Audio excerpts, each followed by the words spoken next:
You have to bet on yourself. You have to bet on you. Because nobody else is going to do it. You have a particular set of gifts and talents for you to share with the world, and nobody else can. If you listen to Tony Gaskins, he says nobody else has your fingerprint. Listen, nobody else has your fingerprint. So there are some things that you have to put your hands on, that you have to create, that you have to put in place.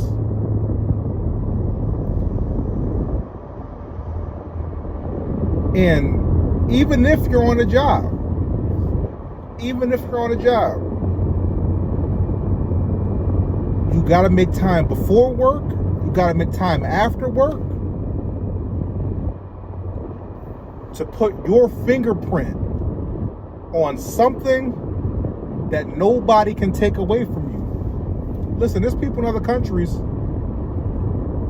and they're doing what they got to do by any means necessary. There's a website called, what is it, Kiva.org. And there are entrepreneurs from countries way worse than ours.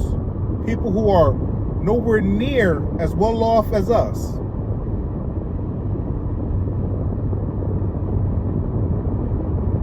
Who are going out and applying for business loans through this Kiva program.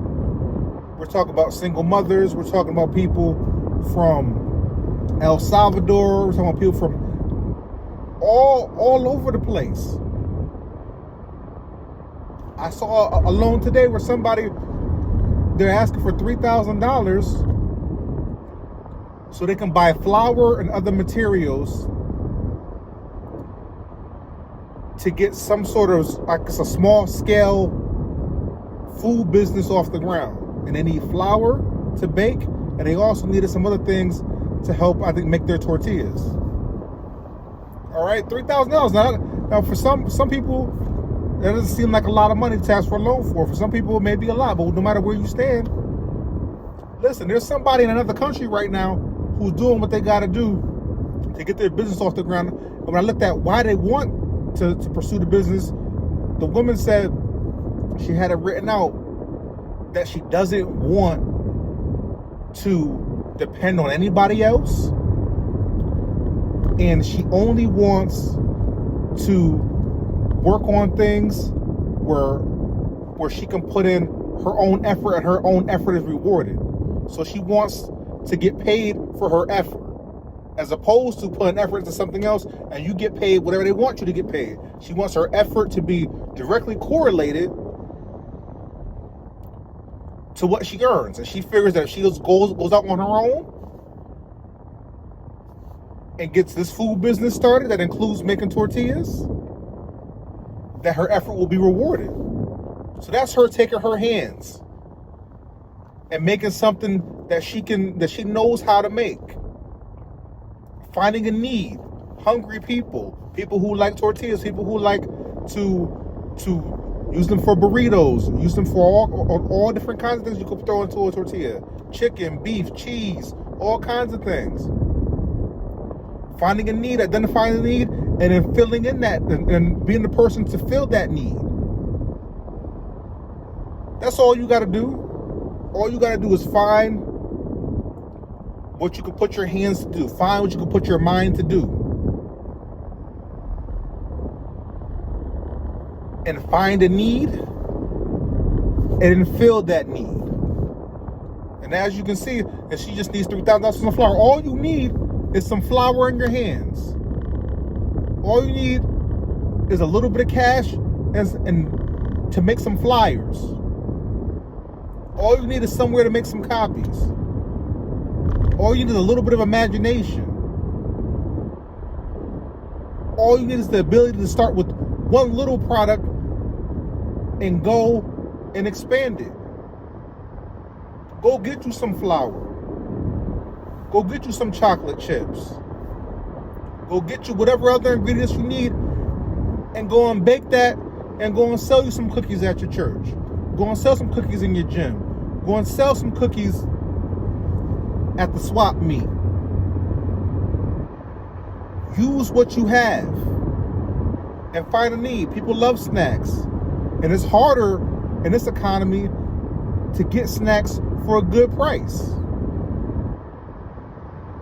I read something today, and I don't know how true it is. I read something today that the snack food companies are losing so much money based on how they're losing so much money based on how high the prices have to be, and also people are trying to be healthier, that they're trying to create modified snacks where even if you took Ozempic or whatever it is, modified snacks that will block anything you're trying to take to lose weight. So listen, prices are high. Companies may or may not be trying to figure out how they can put things into snacks so your weight loss stuff won't even work if you're using that. If you're using it, make sure you're using that in a healthy manner.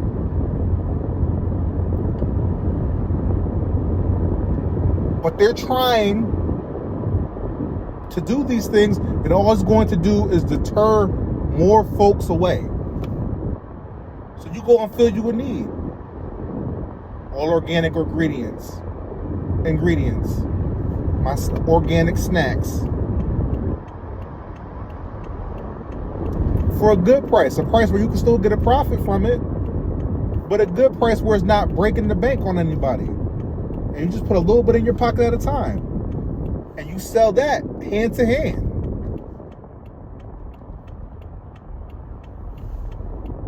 You gotta bet on yourself. You gotta use your mind. You gotta use what God has given you. Because here's the thing. A lot of us end up on a job, being completely miserable. Why? Because we're being told what to do every hour for 8+ hours. Some of y'all getting told to do every hour for 10, 12, 15 hours. And none of that has anything to do with what's in your mind. None of it has anything to do with things that can fulfill a purpose in your life and in the life of others. None of it has to do with even utilizing your gifts. That's why you're miserable. Because you're not utilizing enough of what God has given you. And so you're on this job. Yeah, you need to make an income. You need to make some money. I understand that. But you're on this job and not spending any time building something for you. And it's draining you. And nobody around you cares. Because you're taking your capital, your human capital, your energy, your time, your body, your mind, to focus on things that's building something for somebody else. You're building an organization for somebody else. You're expanding an organization for somebody else. You're making a product for somebody else when you can make your own product.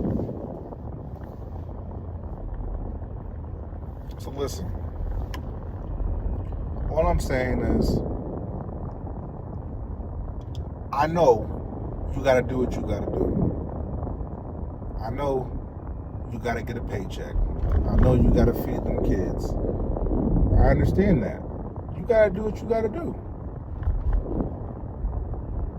But don't get so caught up doing what you have to do that you never have the opportunity to do what you want to do. That you never have the opportunity to do even deeper, right? Here we go. To do what you have been called to do. That's a deeper conversation. That's a deeper conversation, and that's something we could talk about one-on-one in a coaching session. That's a whole deeper conversation, but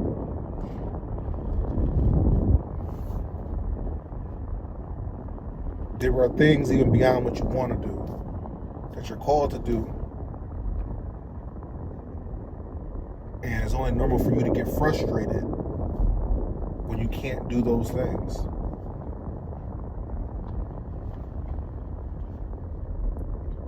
And so you got to ask yourself, well,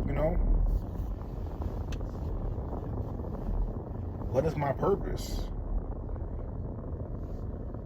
You can start with, what are you naturally gifted at? What are the things you just do that other people can't do easily?